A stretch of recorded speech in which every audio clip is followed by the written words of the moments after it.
bayani na nagsisilbing tulay ng pamahalaan ng komunidad. Pagdating sa nutrisyon at kalusugan, sila ang mga barangay nutrition scholars, mga alagad ng serbisyong pang-nutrisyon na buong pusong gumagabay sa mga pamilya tungo sa mas masustansya at mas malusog na pamumuhay. Sa okasyong ito, kinikilala natin ang 10 nangungunang barangay nutrition scholars na mga buwan ng malasakit, sipag at dedikasyon mula sa barangay Hagonoy, 12 taon nang naglilingkod. Ako po si Jezabel Dancing, Barangay Nutrition Scholar ng Barangay Hagonoy. 3 taon ng serbisyo mula barangay Pananon, Tipas.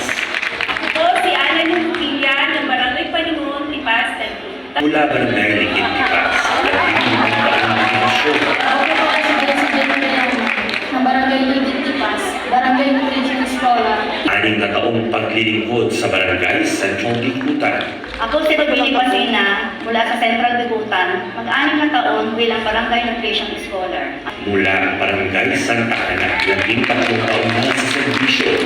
Ako po si Edna Bautista, Barangay Nutrition Scholar po ng Barangay Santa Ana. 13 years in service na po ako. At mula barangay South Danghari, 3 taon na paglilingkod. Magandang buhay!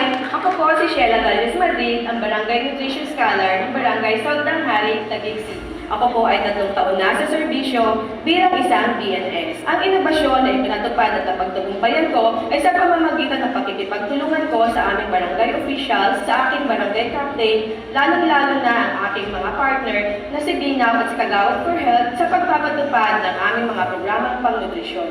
Nakikipag-ugnayan ako sa mga magulang at hinihikayat ko ang mga nanay na makilahok sa aming programa upang magkaroon sila ng dagdag kaalaman at mabawasan ang underweight children.